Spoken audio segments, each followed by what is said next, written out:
성령이 이끄시는 삶 29번째로 내면이 아름다운 그리스도인 되기, 내면이 아름다운 그리스도인 되기, 이런 제목으로 잠시 말씀을 나누겠습니다. 내면은 내 마음속을 말합니다. 내 마음속이 아름다운 그리스도인 되기.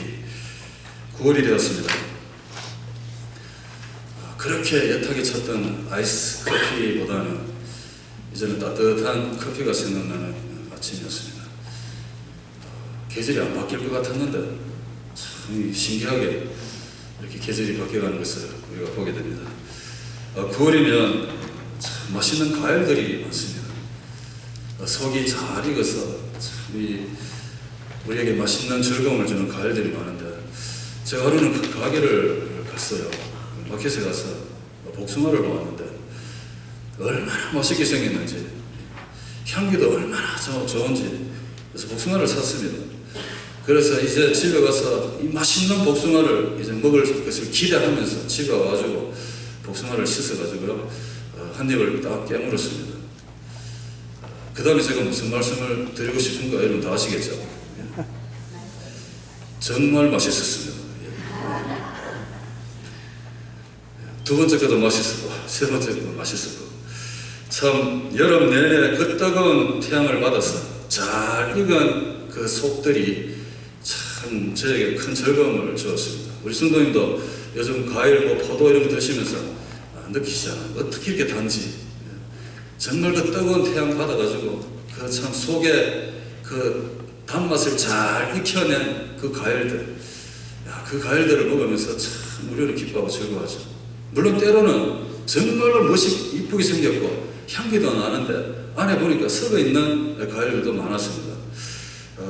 그렇지만 정말 그런 것보다도 정말 속이 잘 익은 그 과일들을 보면서 기쁨이 넘치는 그런 시간들이 바로 이 9월달 아닌가 그런 생각이 들었습니다. 그래서 9월은 속이 잘 익은 과일들을 만나는 시간이 바로 이 9월인 것 같습니다.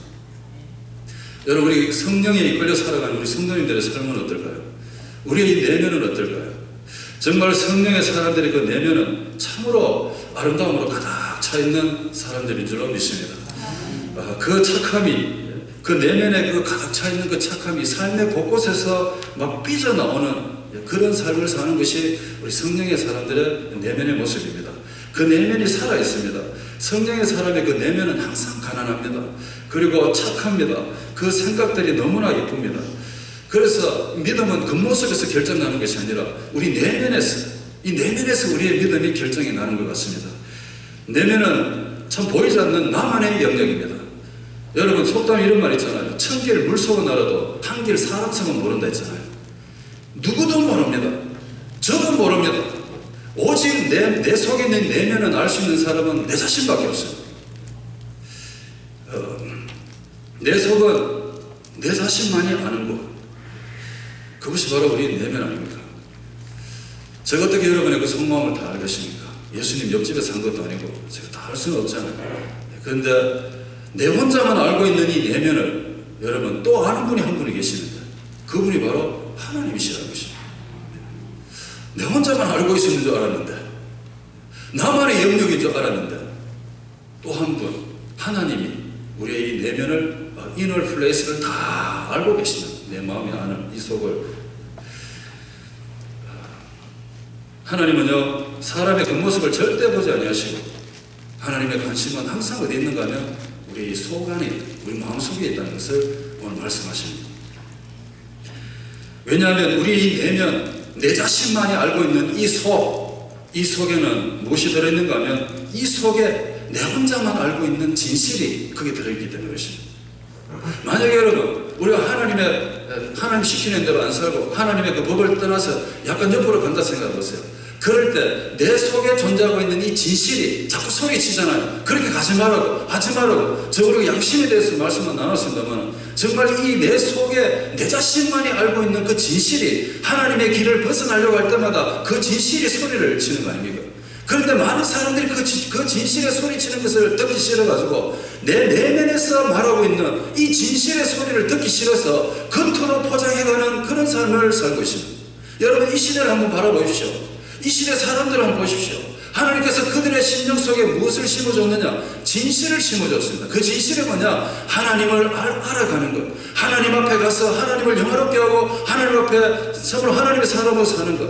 우리 인생을 만드실 때 그렇게 살도록 하나님 만들어 놓으셨는데 그게 우리 마음속에 있는 진실인데, 여러분, 사람들은요 하나님을 알면서도 하나님을 영화롭게 하지 않고 하나님을 따라 삽니다. 그때마다 사람들의 속에서 소리를 치죠. 그렇게 살지 말고 하나님 앞으로 가라는 거죠. 하나님을 찾아라, 하나님 앞에 가라. 여러분, 이렇게 늘 진실에 이렇게 소리를 칩니다. 이 내면의 음성입니다. 그런데 사람들은 그 내면의 음성을 듣지 않습니다. 오히려 뭘 하느냐? 겉으로 우리 겉모습을 더 여러분 포장하죠. 거룩하게 하고 내 모습이 참 경건하게 보이기를 원하고 이렇게 합니다. 진실의 소리를 외면한 사람들의 그 모습이 오늘 여러분 주변에 보면 많이 보여집니다. 사람들은요 우리의 속 내면보다 겉 외면, 겉사람, 이 외면에 더 관심이 많습니다. 다시 말해서 내면보다 외모에 관심을 더 많이 가진 것이 오늘 이 시대의 모습입니다. 외모를 고치면 내면도 고쳐지는 줄 알고 살아가는 시대에 우리는 살고 있습니다. 그래서 여러분, 오늘 이 시대에 보십시오. 얼마나 많은 분들이 성형을 합니까? 물론 성형수술이 나쁜 게 아닙니다. 반드시 어떤 분은 그 성형을 해야지 정말 살 수 있는 분들이 많습니다. 그러나 많은 분들이 원래 내 자신이 아닌 고쳐진 사람으로 살아가는 인생들이 얼마나 많은지 모릅니다. 어느 22살 된 여학생이 있습니다. 이 여학생이 무리한 다이어트로 세상을 떠났다는 뉴스를 들었어요. 자기 그 외모가 너무나 컴플렉스예요.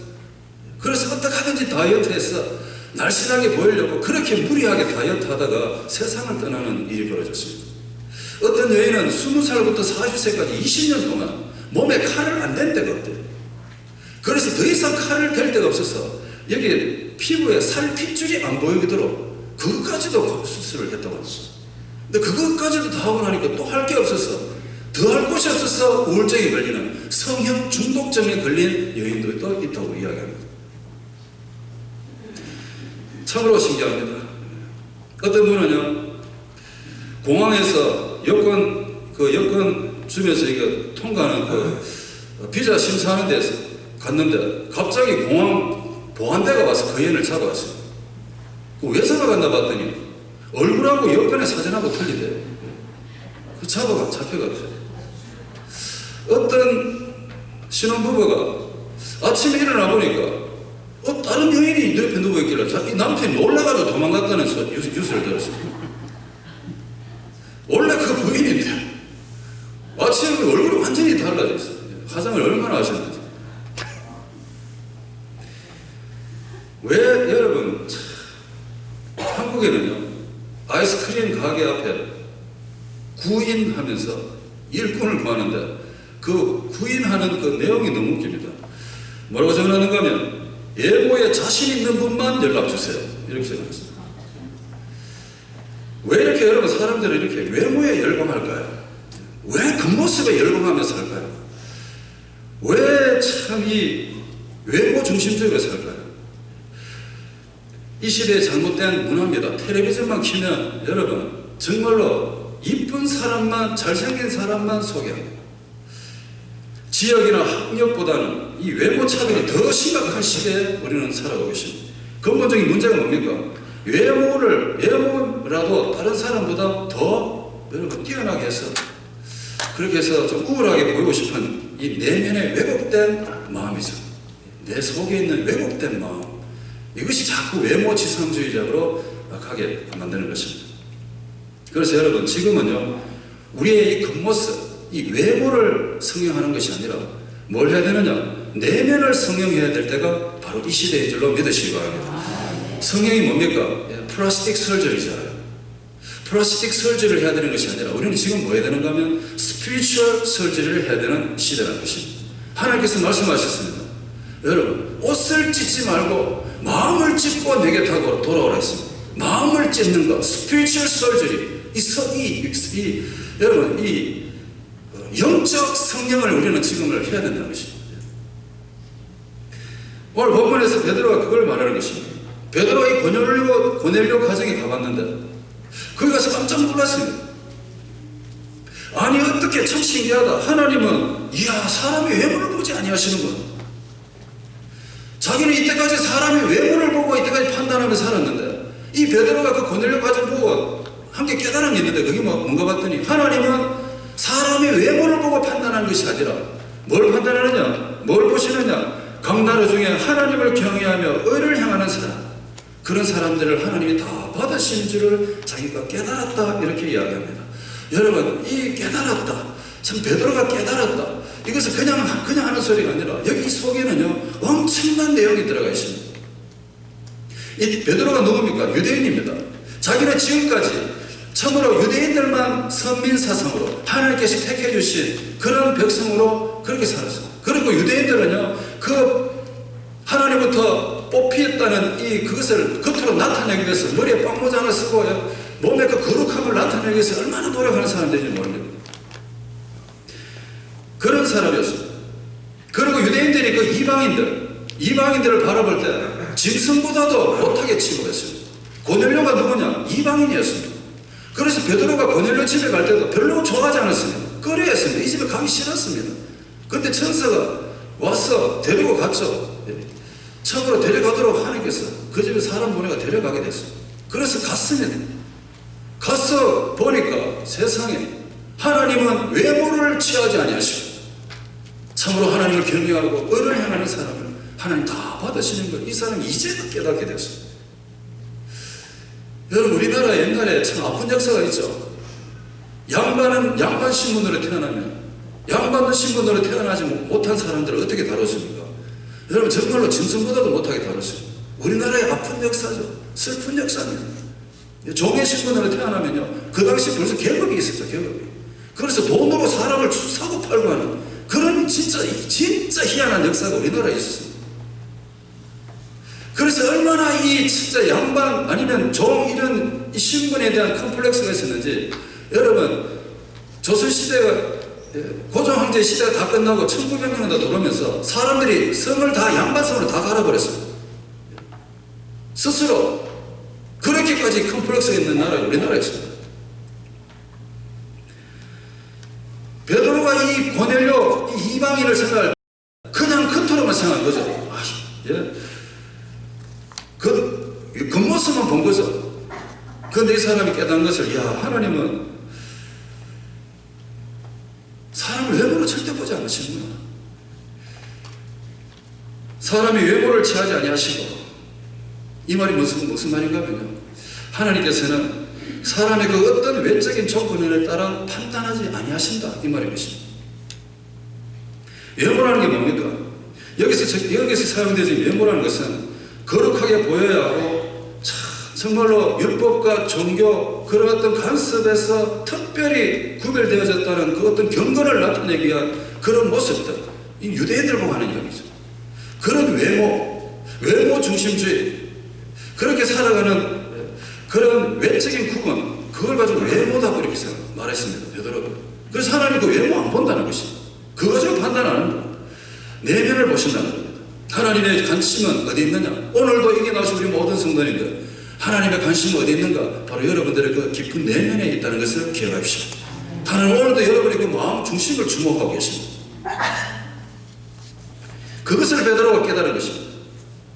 여러분 어떻습니까? 교회에서 우리가 성도들 서로 신앙생활 때 우리 서로를 볼 때 뭘 보십니까? 외모 보십니까? 그분들의 속을 보십니까? 성도님들 속을 보십니까? 하나님께서 외모를 판단하지 말라고 그렇게 말씀하셨는데도 여러분 판단이 판을 치는 것이 어디냐? 교회 아닙니다. 교회 어떻게 보면요. 이 세상보다도 사람을 외적으로 판단하는 것이 더 심한 것이 오늘날 교회의 모습입니다. 교회의 모습. 하나님께서 오늘도 여러분 관심을 가지시는 것이 외면이 아닙니다.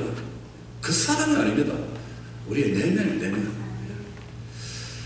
내면의 아름다운 그리스도인들의 모습이 있습니다. 그것을 오늘 성경에서 말씀합니다. 내면의 아름다운 그리스도인들 어떤 사람일까요? 첫 번째는 이겁니다. 마음 중심으로 하나님을 경외하는 사람이라고 오늘 성경은 말씀합니다. 마음 중심으로 하나님을 경외하는 사람들. 하나님을 경외한다. 여러분 너무 많이 들어서 다 하실 것입니다. 하나님을 경외한다는 게 뭡니까? 살아계신 하나님을 나의 하나님으로 모셔드리고 날마다 순간마다 그분 앞에 나아가서 예배적인 삶을 살고 그분을 높여드리고 그분 앞에 머리 숙여 정말 내 자신을 무릎을 꿇고 그분 앞에 나아가면서 그분에게 내 모든 인생의 문제를 다 맡겨드리고 정말로 하나님 중심으로 날마다 순간마다 살아가며 그분을 찬송하며 살아가는 그 모습, 그걸 보고 경외하다 이 말입니다. 하나님 어떤 종교적인 분으로 생각해서 꼭 무슨 일이 있거나 교회 오면 하나님을 찾고 일반 생활 가운데서는 하나님이라는 존재에 대해서 막연히 저 어디 계시는 것 같은 그 정도 생각으로 살아가는 것이 아니라 참으로 삶의 현장에서 내 자신이 온전히 하나님 앞에 나가서 하나님과 함께 살아가는 그 모습, 그것이 경외하다라는 뜻입니다. 그래서 늘 어떤 영적인 거룩한 떨림으로 하나님 앞에 나와서 예배드리며 날마다 순간마다 내가 어디 있든지 간에 하나님 앞에서 살아간다는 그 생각으로, 그런 영적 감각으로 살아가는 그 삶의 모습, 그걸 보고 하나님을 경외하다라는 것입니다. 여러분, 그렇게 살아가는 사람들, 그 내면, 그 마음 중심이 그렇게 살아가는 사람들을 하나님 어떻게 하시느냐? 이 수많은 인생 가운데서도 그 사람을 주목한다는 것입니다. 그 사람을 받으신다는 것입니다. 감나라 중에서 참으로 하나님을 마음 중심으로 경외하는 사람들이 얼마나 많은가를 이 베드로가 보았습니다. 자기 유대인들만 하나님이 받으시고 유대인들만 하나님이 주목하신 줄 알았는데 그게 아니라는 것입니다. 정말 마음 중심으로 하나님을 경외하는 사람은 하나님이 다 받으십니다. 여러분, 유대인이든 헬라인이든 종이든 아니면 일본 사람이든 한국 사람이든 중국 사람이든 인도 사람 누구나 관계없이 이 세상에 하나님께서 만들어 놓으신 모든 인생들은 정말 그 마음 중심으로 하나님을 경외하면 그 어떤 누구든지 간에 외모와 관계없이 하나님 그들을 다 받으십니다. 그것을 베드로가 발견한 것입니다. 그래서 참으로 내면이 아름다운 그리스도인들이 누구냐? 바로 이렇게 여러분, 하나님을 경외하는 사람. 그래서 누구든지 예수님을 마음으로 믿고 마음으로 영접하면 이제는 그 누구든지 다 구원을 얻는다. 유대인들이 갖고 있던 그런 우울감이 더 이상 하나님 앞에 용납이 되지 않는다. 이것을 오늘 여기 본문에서 말씀해 주시는 것입니다. 하나님의 관심은 외모가 아니라 각 사람마다 그 내면에서 하나님을 경외하는 사람에게 집중이 되어 있고 하나님은 그들에게 관심을 보이시고 그 마음을 받아주신다. 그래서 오늘도 여러분, 우리 마음 속에 정말로 하나님이 계시면 여러분, 하나님께서 우리를 받으셨고 우리를 늘 기억하시고 우리를 주목하시고 우리를 도와주시고 계시는 줄로 여러분 믿으시기 간절히 축복합니다. 그래서 정말 내면이 아름다운 그리스도인들이 누구냐? 바로 마음의 중심에서 하나님을 참 경외하며 살아가는 사람들입니다. 외모가 아니라는 것입니다. 어떤 분이요, 결혼하기를 포기한 사람이 있었습니다. 왜 결혼 안 하느냐고 물어봤더니 사건이 하나 있었대요. 하루는 전철을 타고 가는데 보니까 자기 옆에 텔레비전에서 나오는 사람보다 더 아름다운 여인이 서 있더라는 것입니다. 연예인 줄 알았대요. 너무 예쁜 여인, 보면 딱 표시가 나는 여인. 그 옆에 서 있는데 갑자기 전철이 브레이크를 밟는 바람에 놀래가지고 쓰러지면서 그 여인이 발을 밟았습니다. 밟았는데 그 여인이 뒤를 돌아보지도 않고 그 자리에서 뒤를 돌아보면서 말을 하기 시작하는데 이 병부터 시작해서 별의별 병을 다 하면서 자기를 돌아보면서 딱 눈이 마주쳤는데 그 여인이 깜짝 놀라더래요. 아이고 죄송합니다. 제 남편인 줄 알았습니다. 이렇게 하더라고요. 이 남자가요, 그 다음부터 자기 절대 결혼 안 한대요. 외모로는 그렇게 아름답게 보이고 진짜 예뻤는데 속을 어떻게 알겠습니까? 속을 어떻게 알겠습니까? 그래서 하나님 말씀하셨습니다. 고운 것도 거짓되고 아름다운 것도 헛되나 오직 여호와를 경외하는 자는 칭찬을 얻으리라. 그렇게 말씀하십니다. 여러분, 고운 것, 아름다운 것 때되면 다 지나갑니다. 그러나 하나님을 경외하는 것은 영원히 남는 줄로 믿으시기 바랍니다. 하나님을 경외하면 어떻게 된다고요? 칭찬을 받는다. 정말 내면이 늘 하나님 경외하고 살면 하나님의 칭찬이 함께 하시는 줄로 믿습니다. 그래서 이렇게 내면이 아름다운 그리스도인들은 첫 번째로 그렇습니다. 참으로 마음 중심으로 하나님 잘 섬기는 사람들. 그들이 내면이 참 아름다운 그리스도인이죠. 그리고 내면이 아름다운 그리스도인은 어떤 사람이냐? 의를 행하는 사람이라고 성경은 말하고 있습니다. 감나라 중에 하나님을 경외하며 의를 행하는 사람은 하나님이 받으신 줄 깨달았다. 자, 여기 의를 행하다 이거하고요, 외모를 취하지 아니하시고, 이걸 우리 외모를 취하지 아니하시고, 이 말씀을 끝까지 붙잡고 계속해서 말씀을 보셔야 됩니다. 외모를 취하지 아니하시고 뭘 하시느냐? 하나님 의를 행한다. 이 마음 중심에서 의를 행하며 사는 사람들, 그들을 하나님은 받으신다. 그들이 정말로 내면이 아름다운 그리스도인이라는 것입니다. 먼저 이 마음 중심에서 하나님의 나라와 의를 구하는 삶을 사는 사람입니다. 하나님이 기쁘시게, 하나님을 기쁘게 의를 행하는 사람들, 하나님 그들을 선택하시고 그들을 받으신다는 것입니다.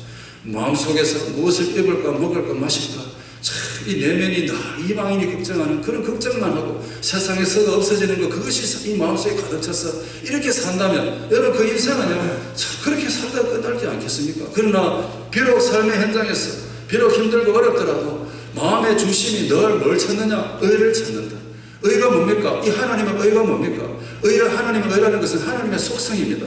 하나님의 그 행하심입니다. 그 하나님의 그 거룩하심, 하나님의 이 땅에 우리를 향해서 행하여 주셨던 그 모든 착하고 좋은 일들, 여러분 그것이 참 의거든요. 우리 마음 내면의 중심도 하나님의 그 모습을 따라서 늘 하나님이 하던 대로 우리도 그렇게 따라가면서 그렇게 행하는 그 모습, 그것이 참, 여러분 우리 내면의 아름다운 삶의 모습이라는 것입니다. 예레미야 5장 1절에 보니까 하나님께서 예레미야 선지자에게 말했습니다. 너는 빨리 가서 이 동네 저 동네를 다니면서 한번 보라는 거죠. 만일 정의를 행하며 진리를 구하는 자 한 사람이라도 찾으면 내가 이 성을 멸하지 않을 것이다. 무슨 말씀입니까? 이 마음 중심에서 진리를 찾고 의를 찾는 그런 사람 한 사람만 있어도 유다는 넘어지지 않았습니다. 그런데 하나님께서 한 사람이라도 찾아보라 했습니다. 여러분 그때 분위기가 어땠습니까? 많은 사람들이 겉으로는 거룩하다 외친 시절이었습니다. 많은 사람들이 자기들은 괜찮다 생각하는 그런 시절이었습니다. 속은 썩어 무너지는지도 모르고, 여러분 겉모습만 하나님 보실 때 하나님 백성이라고 소리치는 데가 바로 유다 나라가 무너지는 그 시절이었습니다. 그래서 하나님은 뭘 본다고요? 외모를 보지 않는다 했잖아요. 한 사람이라도 그 마음속에 하나님의 의를 찾는 사람이 있다면 내가 이 나라를 무너뜨리지 않을 것이다, 이렇게 말씀하실 정도로 하나님은 내면을 보시는 하나님이시라는 것입니다. 하나님께서 다윗을 왕으로 세울 때 사울의 예를 들어서 하는 이야기가 있었습니다. 그 사무엘 선지자에게 말하기를 너는 그 용모와 키를 보지 마라. 누구의 용모와 키입니까? 사울의 용모와 키를 보지 말라는데, 왜 사울의 용모와 키를 보지 말라는가 하면 내가 이미 그를 버렸다는 거죠. 내가 보는 것은 사람과 같지 아니하니 사람은 외모를 보지만 나는 중심을 보느니라, 이렇게 말했습니다. 사울은 정말로 용모가 대단하고 참 그 당시 좋았는 것 같습니다. 그런데 그 사람 마음 중심이, 마음의 내면이 하나님을 떠남으로 인해서 여러분 더 이상 하나님은 그 사람의 외모를 보지 않았습니다.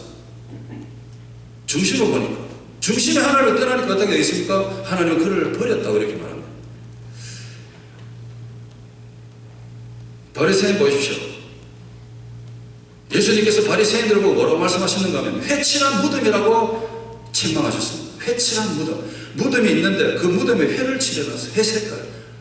여러분 회색 색깔을 칠해놨습니다. 예루살렘에 가보니까 무덤들이 다 회색으로 덮여 있었습니다. 겉모습은 회색으로 덮여 있지만 그 무덤 속에는 뭐가 있습니까? 죽어 썩어 있는 뼈들이 있겠죠. 바리새인들이 그렇다는 겁니다. 겉으로는 여러분 자기들은 거룩하다, 정말 자기는 정말 하나님의 택한 백성이다, 정말 그래서 자기들은 의롭다 이러면서 겉으로는요 그렇게 포장을 해갑니다. 그래서 길거리에 시장거리에 서서 수많은 사람들이 오가는 그 제일 좋은 자리를 정해가지고 그 자리에 서서 자기의 그 겉모습의 의로움을 나타내는 거죠. 나는 정말 금식도 잘합니다 하면서요 뭐 특별히 자기가 잘하는 것을 자랑하잖아요. 그런데 예수님이 봤을 때는 그 속이 어떠냐, 그 속에는 참으로 썩어있는 뼈다귀와 같은 속이 다 들어있다. 그들의 속에는 참으로 하나님께서 책망하시는 그 거짓된 마음들이 다 들어있다는 거죠. 여러분 겉이 중요한 게 아니라 내면이 중요하다. 외면이 어떠냐? 의를 행하느냐 안 하느냐? 진심으로. 참으로 하나님께서 마음 중심으로 하나님 나를 향해서 하나님 제가 어떻게 살까요? 남은 인생 어떻게 하면 하나님께 기쁨이 될까요? 하나님 참 제가 지금 살아가는 가운데서 하나님 어떻게 하면 하나님 나를 위해서 살까요? 이렇게 마음 중심으로 늘 하나님의 기쁨을 살피면서 의를 향해 달려가는 그 내면, 하나님 그 내면을 보시고 그 사랑을 받으신다고 성경은 말씀하시는 것입니다. 내면의 아름다운 그리스도인은 누구냐? 마음 중심으로 하나님을 경외하고 또 마음 중심으로 의를 향하는 사람들, 그들이 아름다운 그리스도인의 모습이라는 것입니다. 그리고 또 한 가지 더 정말 내면의 아름다운 그리스도인의 모습은요, 오늘 고넬료 가정에서 보여지는 것 중에 하나가 뭔가 하면 말씀을 잘 듣는 사람이라는 것입니다. 말씀을 잘 듣는 사람들, 그들이 내면이 아름다운 그리스도인이라는 거죠. 베드로가 고넬료 가정에게 예수님에 대해서 자세히 설명합니다. 예수님은 세계 만물과 세상의 모든 사람이 주가 되시고 참으로 유일한 구원이 되셨다. 유일한 구원의 길은 예수님밖에 안 계신다. 예수님은 우리 죄 때문에 멀어졌던 하나님과 우리 사이의 그 간격을 메우기 위해서 화평의 복음을 통해서 화해의 관계를 맺어주셨다. 그리고 예수님은 이 땅에 오셔서 연약한 자와 함께하고 계셨고 병든 자를 고쳐주시고 그 사탄의 그 세력에서 해방시켜 주신 분이 예수님이시다. 정말 이런 착한 일을 행하신 예수님께서는 정말 외모만 중시하게 여기는 그 유대인들을 대신해서 유대인들에게 잡혀서 나무에 달려 죽이심을 당했다. 그런데 그 죽이심을 당한 예수님을 하나님은 약속대로 사흘 만에 다시 살리시고 산자와 죽은 자의 재판장으로 우리 앞에 세우셨다. 그래서 내가 그것이 정인이다. 정말 이 베드로가 예수님의 어떤 분이시냐, 예수님의 일생을, 그리고 자기가 만난 그 예수님, 자기가 경험했던 예수님을, 그리고 정말 경험했던 이 모든 것을 정인이라고 그 고넬료 가정에게 이야기를 해줬습니다. 고넬료는 이방인이기 때문에 아직 예수님이 누군지 모르거든요. 하나님을 알고 있었지만 예수님이 누군지 몰랐는데 이 가정에 예수님에 대해서 말씀하니까 베드로가 그 가정이 어땠습니까? 그 말씀 듣고 아멘, 아멘 했었지 않겠습니까? 그런 가운데서 여러분 이 내면으로 그 말씀을 받아들이는 그 심령 속에 이 내면이 귀를 귀담아서 정말 하나님의 말씀을 듣는 그 심령 속에 누가 임하시는가? 성령이 그 내면으로 들어가시다는 것. 하나님의 말씀을 잘 받아들이는 그 아름다운 내면 속에 성령님이 찾아가십니다. 베드로가 그것을 본 겁니다. 아니 내가 경험했던 이 성령님이 어떻게 저 사람에게도 동일하게 임하시느냐? 깜짝 놀란 거죠. 그래서 깨달은 게 뭐냐? 하나님은 외모를 취하는 것이 아니라 하나님은 속을, 이 내면을 취하시는 분이시구나. 그것을 깨닫게 되었다는 것입니다. 읽지 않았습니다만은 44절 45절에 베드로가 이 말할 때에 예수님에 대해서 복음을 전했을 때에 성령이 말씀 듣는 모든 사람에게 내려오시니 베드로와 함께 온 할례받은 신자들이 이방인에게도 성령 부어주심을 인하여 놀라더라 이렇게 말합니다. 말씀 듣다가 성령이 임하십니다. 말씀 듣는 그 마음 중심이 옥토와 같은 사람이기 때문에 그렇습니다. 오늘 이 시간에도 하나님 말씀 듣는 그 마음속에 성령이 임하신 줄로 믿으시기 바랍니다. 말씀 듣다가 가슴이 아프고 말씀 듣다가 마음속에 눈물이 흐르고 말씀 듣다가 그 말씀 때문에 내 마음이 치유가 되고 말씀 듣다가 참으로 그 말씀 앞에 내 자신이 숙여지고 그 말씀의 그 능력 앞에서 내 자신의 그 모습이 십자가 앞에서 보여지기만 했다면 여러분 말씀 듣는 중에 그 심령 속에 성령이 가신 줄로 믿으시기 바랍니다.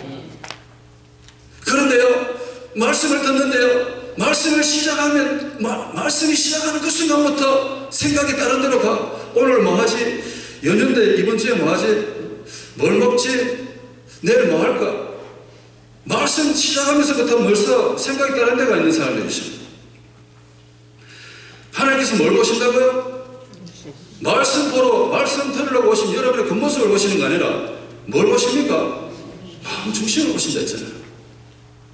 마음 중심으로 말씀을 받아들이는 그 심령 속에 뭘 부어주신다고요? 성령을 부어주신다 했잖아요. 그런데 많은 분들이 말씀을 근성으로 듣는 시절이 이 시절이 아닌가 생각합니다. 한 귀로는 말씀이 들려오는데 한쪽으로는 다른 데 생각이 빠져 있어요. 그러니까 그 말씀이 마음밭에 뿌리를 내리기도 전에 그 말씀이 다 사라져버립니다. 그래서 한 주일 동안 살아가는데 말씀이 어떤 말씀인지 기억이 안 나고 제목도 생각이 안 나요. 그 이유는 말씀이 듣기는 들었는데 집중이 안 됐다는 것입니다. 그랬을 때 무슨 말씀이 여러분 그 마음속에 그 내면에 뿌리를 내릴 수 있겠습니까? 어떤 분은요, 말씀을 듣기는 듣는데 이 마음속에 걱정, 근심, 염려가 너무나 가득 차 있었어요. 말씀이 마음에 오기는 왔는데 그것을 뿌리가 내리지 못하고 금세 없어져 버리는 그런 분들도 계십니다. 그런데 내면이 아름다운 사람들은요, 말씀의 귀를 잘 기울입니다. 고넬료 가정처럼, 이야, 예수님이 그러셨군요. 아멘, 아멘 하는 그 심령 속에 말씀이 뿌리를 내립니다. 그리고 그 말씀이 30배, 60배, 100배로 열매를 맺어갑니다. 내면이 아름다운 그리스도인의 모습입니다, 여러분.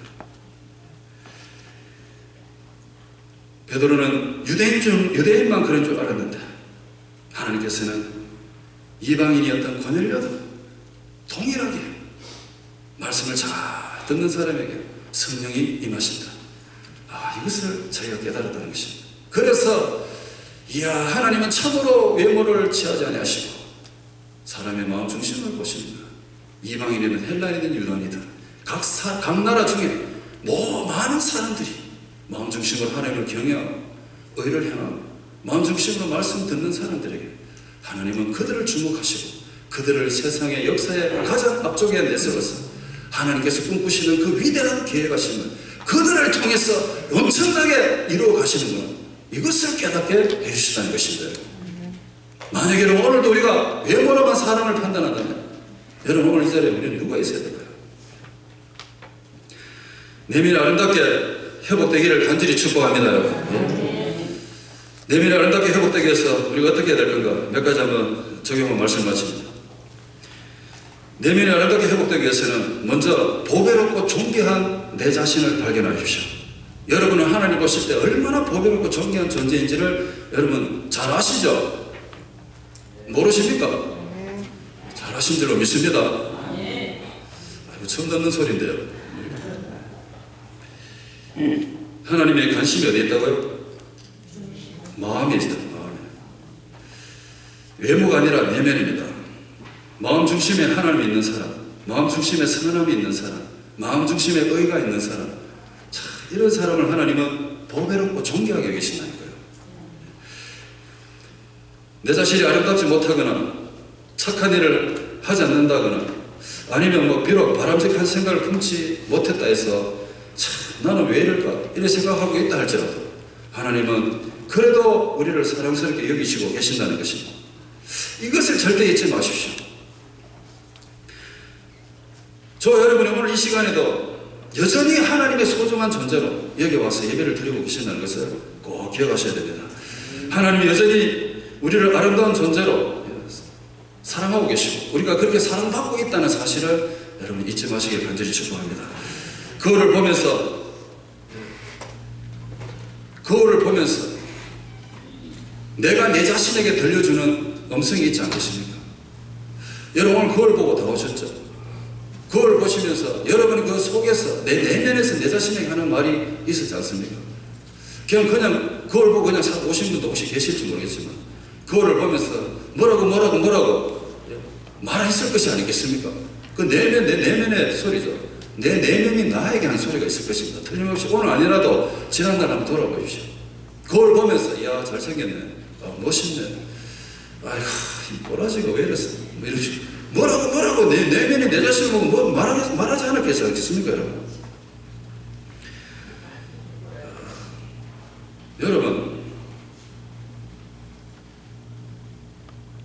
거울 보면서요 내 내면에 사는 소리 잘 들어보세요. 너무나 완벽을 요구하는 것이 많습니다. 여러분은 완벽주의에 갇혀 사는 사람들이 많습니다. 이 시대에 완벽한 사람이 이 세상에 어디 있습니까? 완벽한 사람이 나오라면 어디 있습니까? 한 사람도 없습니다. 완벽주의로부터 우리가 해방이 되어야 되는데 그러기 위해서는 매일매일 살면서 내 내면이 고백하기를 내가 얼마나 하나님으로부터 사랑받고 있는가 이것을 확인하셔야 된다는 것입니다.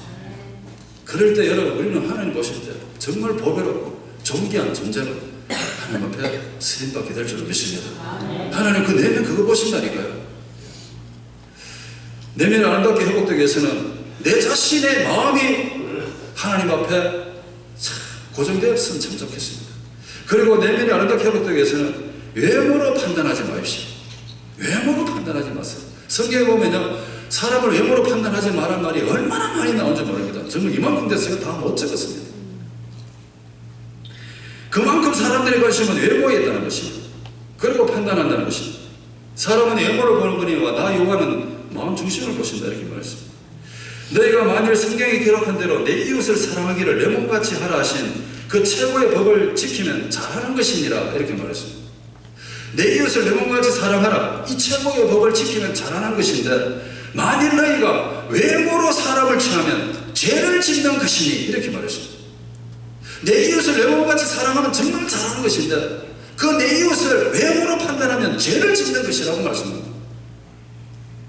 그래서 율법이 너희를 범죄자로 정할 것이다 이렇게까지 말씀합니다. 여러분, 우리 이웃을 사랑하는 데 있어서 외모를 본다거나 뭐 다른 것을 보고 판단하면서 내 이웃이 되고 안 되고 이러면 그 죄를 짓는 것이라고까지 이야기하십니다. 외모를 보시지 않고 각 사람의 행위대로 판단하시는 자를 너희가 아버지라고 부른즉 너희의 나그네로 있을 때에 두려움으로 지내라 이렇게 말했습니다. 왜 두려움으로 지내야 될까요? 자꾸 외모 보고 판단하니까. 외모로만 보고 저 사람이 이렇다 저렇다 이야기하니까. 외모를 판단하지 않는 분을 아버지라고 불렀다면, 그분이 하나님이라고 불렀다면 두려움으로 지내래요. 판단하지 않기 위해서. 그리스도를 믿는 믿음을 너희가 받았으니 사람을 외모로 취하지 마라. 만일 너희 회당에 금가락지 끼고 정말로 옷을 잘 입고 오면 앞자리에 앉으세요. 좋은 자리에 앉으세요. 에어컨 잘 되는 자리에 앉으세요. 근데 옷이 막 누추하거나 아니면 정말 좀 벌품 몇 개 오시면 아무 때나 앉았거나 아니면 내 발등상 밑에 앉거나 뭐 이렇게 하라고 야고보서 2장에서 말하더라고요. 여러분, 교회 안에서 이런 일이 일어났다 이 말입니다. 지금 세상에서도 잘 보여지지 않는 일들이 교회 안에서 일어나고 있다는 것입니다. 어느 연세 드신 부부가요, 할머니 할아버지죠, 이 캘리포니아 사는 분인데 하버드 대학에 갔습니다. 하버드에 가서 갔는데 그 경비하는 아저씨가 할머니 할아버지 돌아오시면 안 됩니다. 왜? 보니까 뭐 볼품도 없고 누추하게 생겨 이러니까 구글하러 온 줄 알고 딱 잘라서 절대 돌아오시면 안 돼요 이렇게 됐습니다. 내 여기 볼 일이 있어 왔는데 안 됩니다. 돌아오시면 안 됩니다. 이 할머니 할아버지 너무 화가 나갖고요 다시 돌아왔습니다. 돌아가지고 저 샌프란시스코 쪽에 대학교를 하나 세우는데 그 대학교가 뭔가 하면 스탠포드 대학이에요. 이 연세 드신 할머니 할아버지가 평생 모은 재산을 하버드 대학 장학금으로 기증하려고 갔는데 경비 아저씨가 도로지 마라는 거예요. 도로지 마라. 그래서 하버드 대학교에 여러분 글자가 하나 생겨났습니다. 뭐라고 생긴지 아십니까? 성경 말씀 그대로지 않습니다. 사람을 외모로 판단하지 마라. 그렇게 적어놨대요. 얼마나 하버드 대학으로 가서 아깝습니까?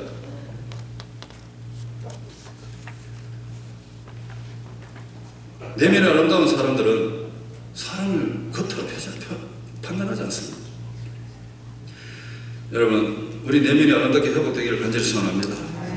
마지막 한 가지 더, 우리 내면이 아름답게 회복하기 위해서는 성령의 힘으로 우리 속 사람을 강하게 만들어야 된다는 것입니다. 성령의 능력, 우리 성령의 능력이 우리 내면을 강하게 이렇게 만들어가야 됩니다. 성경은 두 사람이 존재한대요.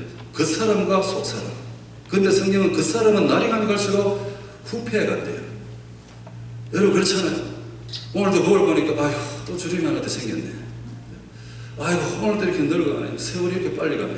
왜? 겉모습이 그렇게 될 수밖에 없습니다. 언젠가는 흙으로 가야 되는 우리의 이 겉모습, 겉사람. 그러나 속사람이 하나 있대요. 근데 이 속사람은 날이 가면 갈수록 새로워진대요. 예수님 안에 있는 사람의 삶의 비밀이 여기 있는 줄로 믿습니다. 우리의 속사람이요, 날로 새로워진다는 게 뭡니까? 정말로 예수님 믿는 믿음으로 인해서 예수 하나님을 만날 그날이 점점 다가오기 때문에 더 열심히 믿음의 길을 달려가기를 원하고 더 열심히 하나님의 살기를 원하고 이런 속마음이 있다는, 그래서 늘 새로워진다는 것입니다. 여러분, 우리는요, 성령의 칼로 이미 우리 내면이 수술되어진 사람들이에요. 성령의 칼로 내 내면에 있는 이 나쁜 죄악의 생각들, 이 속에 있는 사람이 다 성령되어진 거죠. 수술 받아진 거죠.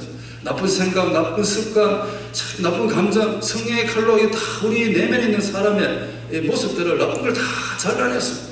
그리고 그 잘라낸 자리에 뭘 갖다 붙여놓는가 하면 성령의 열매들을 갖다 붙여놨습니다. 사랑하게 하시고요, 위로하게 하시고, 나누게 하시고. 이 속 사람이 그렇게 수술을 받았다니까요. 그리고 기쁨의 보톡스도 넣어놨어요, 안에. 보톡스가 뭐하는 역할입니까? 부풀게 만드는 거잖아요. 그래서 이 성령의 칼로 수술되어진 사람의 가슴 속에는 기쁨이 늘 넘친다니까요. 성령이 그렇게 수술해놨어요. 우리 내면이 복음으로 고쳐졌습니다. 그리고 성령으로 다시 태어났습니다. 그래서 하나님은 그 사람들을 주목하시고 하나님께서는 인도해 주시는 것입니다. 여러분, 말씀을 마칩니다. 오늘 이 시간에 말씀을 잘 보십시오. 오늘 여기는 많은 사람이 오셨는데 정말 하나님께서 우리의 겉모습만 보신다면 오늘 이 자리에 미스 코리아만 앉아 계셔야 돼요. 그렇지만 이 모양 정강으로 오셔도 이렇게 태어났는데 어떻게 하겠습니까? 이렇게 태어났다 할지라도, 이런 모습으로 태어났다 할지라도 내 내면이 중요한 거죠. 마음 중심으로 하나님 생기고, 마음 중심으로 하나님의 그 의를 행하면서, 말씀을 기도만 들으면서, 참 보배롭고 존귀한 자로 마음판에 감사하면서 이렇게 하루하루 살아가는 그 인생을 하나님 주목하시는 위대한 그리스도인의 삶을 살게 될 줄로 믿습니다. 여러분, 오늘도 우리 내면을 한번 들여다보십시오. 하나님, 내 내면 주목할까 말까 한번 잘 보시고 내면의 아름다운 삶을 계속해서 살아가시기를 간절히 축복합니다. 기도하겠습니다. 우리 잠시 한번 눈을 감고 한번 살펴봤으면 좋겠습니다. 여러분, 겉모습 중요하지 않습니다. 속이 중요합니다. 속이. 우리 속 사람, 나의 이 속 사람, inner man은 괜찮은 거. inner heart, 안쪽에 있는 나의 속마음은 하나님 보고 계실까? 여러분, 말씀을 깊이 한번 묵상하면서 하나님, 제 마음을 도와주시옵소서. 이 마음 중심이 하나님께로 늘 가기를 원합니다. 말씀을 생각하면서 내면의 아름다운 삶을 계속 살게 해달라고 이 시간에 한번 같이 기도했으면 좋겠습니다. 같이 기도하겠습니다. 살아계신 하나님 아버지, 참 감사합니다. 이 시대는 속이 어땠든지 간에 겉모습만 좋으면 다 좋다고 생각하는 시대에 살고 있습니다.